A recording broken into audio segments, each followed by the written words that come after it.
guys, listen up. Trend prediction videos, according to the data, seem to follow the same formula. A monkey see, monkey do mentality. Or should I say, monkey see, monkey set up camera, monkey say polka dots are trending in 2025. No shade intended. But have no fear, look no further. I am a monkey with a purpose. I'll stop talking in riddles now and I'll talk normally. So this video I put into 5 different categories so that it can be easier to sort of understand where I think each of these trends specifically is coming from. So let's just cut the happy holidays and let's just get straight into the 5 categories. First up, we've got the Addison Rae effect. Secondly, Jane Birkin or Bella Hadid? Question mark, question mark. 3, word on the street. 4, Renaissance influence. 5, pop culture. Now, if you guys want to follow along or you want to kind of get some info at the same time, go and follow my Pinterest board. I need to remember to unprivate it before I post this video because, you know, don't want anyone to put the ideas out there before I do, you know what I'm saying? Also, don't put around the bush for me. I can take it. Tell me what you don't agree with. Tell me what you do agree with because, like I say, you know, any press is good press, hey? One more thing to say, slippers. Elite.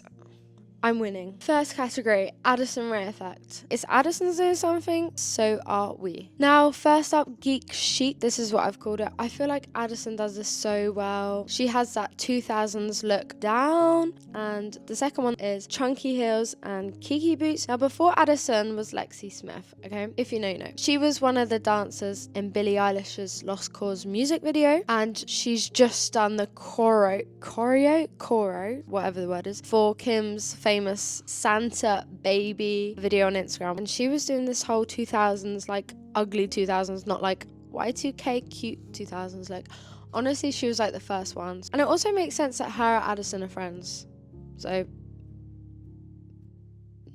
yeah. Speaking of 6-inch heels and messy sexy girls, we've got our own British girl over here, Lozique. You probably know her. She'd be making music. Pop queen over in Britain. We finally have someone. But no one does the 6-inch heel look like she does. I saw a photo of her wearing these Marc Jacobs multi-buckle boot things. And all the big celebs I've seen last year wearing them. This leads me into tulle. That's how you say it. Tulle fabric, tulle material, tulle skirt. Well, I first saw it when I saw Addison Rae at the VMAs wearing her outfit. Also, Alex Consani's Vogue editorial, and again online. Tights. Let's talk about it. Do y'all remember where Bella Hadid did that like really mini short look with Uggs? I feel like that was kind of the start of seeing girls with like a no pant look. But specifically recently, I've seen tights everywhere. You know what I love about it? It's just so unserious. But people or celebrities are wearing it in such a serious way to like such serious events. Now moving on to my second category, Jane Birkin or Bella Hadid. Now I've called it this because I feel like we've got this kind of modern,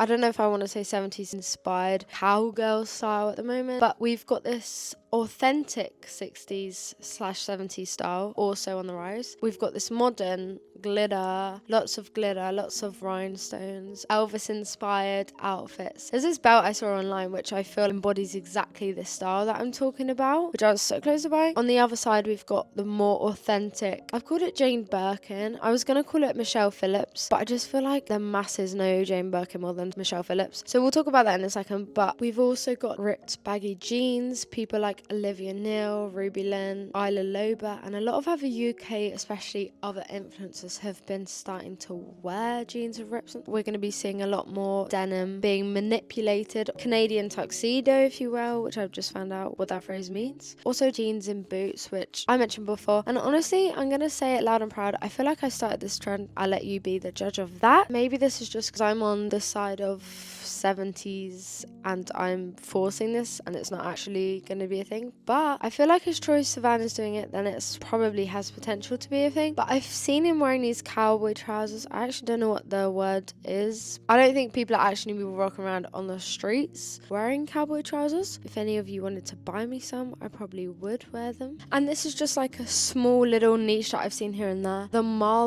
Marlboro like brand everywhere. Is this problematic? I'm not sure. I feel like it's an aesthetic brand. Do with that what you will.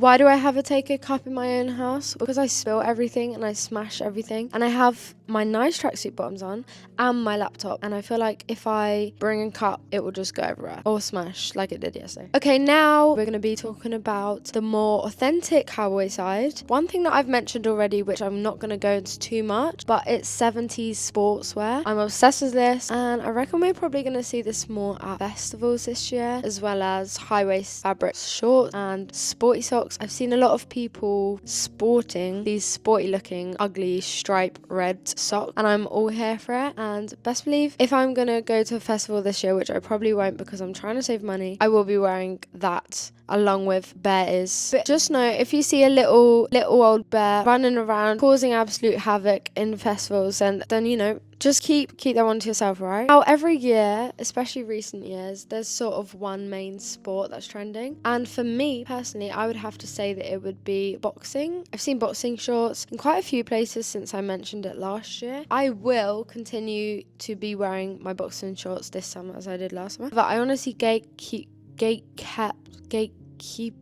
it for such a long time last year. Also, something that's been big that I feel like we're only going to see more is pattern crochet, doilies, pointel socks, collars, scarves, lace culottes. Next one, kind of niche, but I've seen here and there, locket heart necklaces. I'm not gonna lie, I was planning on finessing everyone and buying every single one on Vinted and then reselling them for like 3 times the price, because there's some really nice vintage ones on there for quite cheap. But I decided not to do that because I feel like there's other business ventures that I can be spending my money on right now. Again, a kind of niche one. I love this raccoon hat, not just as a hat, as little charms or accessories or hanging off the side of you, which I think actually originated from like 50s punk rock kind of vibe. Also Mongolian fur. And speaking of fur, my two lovely friends have actually mentioned this. My lovely friend Ash Callaghan, I think she said her surname is with a hard G, and my lovely friend Henny from Split the Luck Vintage. But yeah, Mongolian fur, I love it. I've seen a lot of striped fur jackets as well. Now this one is on my list, but I watched Lainey's trend prediction video this morning and she mentioned this too. Mother knows best, that's for sure.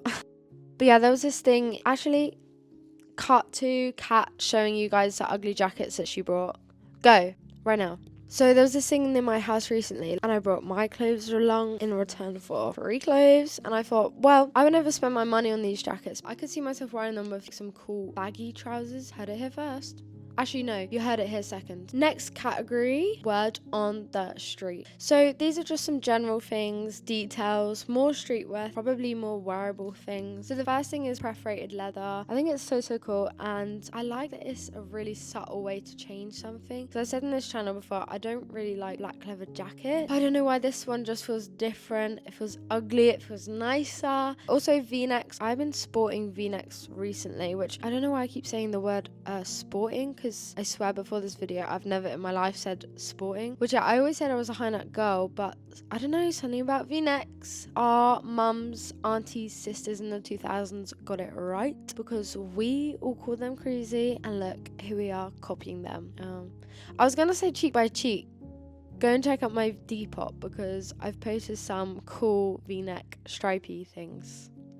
And I'll probably be selling mine soon because I get bought very quickly. Next one, this is more streetwear for the boys, you know, for the, out there. My brother actually got me into this. I've just seen it a lot on Depop, this half zip hood thing. So it kind of looks like a cape and then you zip it up and it's like zips fully into a hood. I just like this because it's, guys, 2025 is about small details, not just in fashion, in life.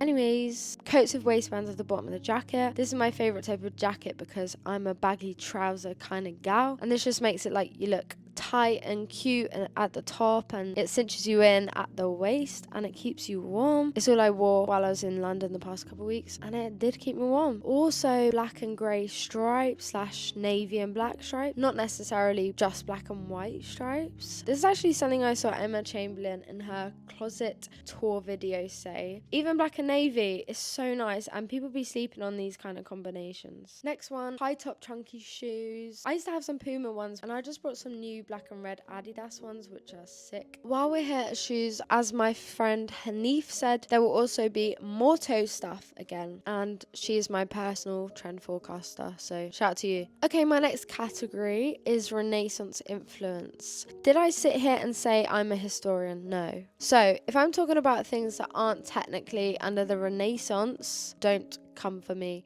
Okay, the first is vintage underwear, and Christina Vintage brought a load of Japanese underwear, and it's so cheap. I think she's literally selling it for like 15-20 quid, so like just something a little bit different. Go and have a look at that. I've also seen a lot of influence from the 1920s fashion, which I only think is going to get bigger, which I'd love to do a deep dive, but I've not done a big enough deep dive to know like what specifically comes under that. There are these things called crinolines, and I reckon I wouldn't be surprised if we see them. And there was this top I saw on Pinterest, which is exactly what I'm talking about. Also 19th century necklines. We know someone that does this well, Adriana. Yeah, she does this a lot, and she plays with like big exaggerated necklines, which we've seen last year, and I definitely think we're gonna continue to see this year, especially with like tall fabric. Lace, more lace. I've mentioned these a lot, and I think they're only going to get bigger next year. Victorian tops, Juliet lace, sleeves, Juliet caps, gathered lace. Also, this one's kind of rogue, and maybe I'm pulling this one out of thin air because I haven't seen it anywhere, but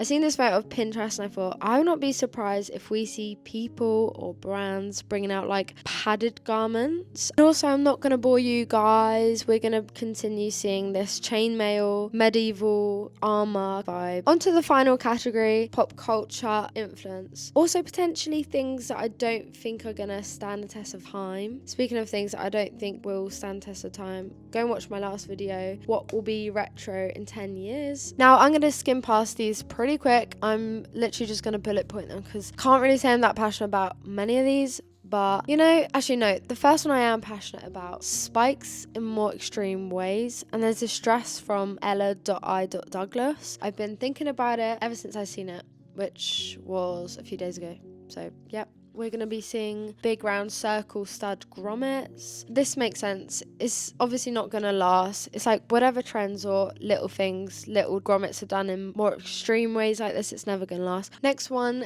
deer print. I think I called this months and months ago, and I literally knew as soon as we get into January, everyone's going to be saying deer print this, deer print that, or doe print. Is that what they be calling it? But yeah, nothing more to say on that. Again, PVC shoes, I mentioned in my last video. Also in Lozik's jacuzzi music video, I've seen her wearing these like PVC looking shoes. Okay, there we have it. I would love to know what you guys disagree with or agree with. I'm not a girl that's scared of confrontation, so go to the comments right now and I'll meet you there in a bit. I hope you guys enjoyed this video. I really miss being on YouTube. Honestly, I had to take a break. Having time off work and like seeing family over the holidays and stuff, it's a lot. And, you know, one mental breakdown done and we're back. But every single New Year's I always have a mental breakdown. And on that note, I'm going to go. But I hope you enjoyed this video.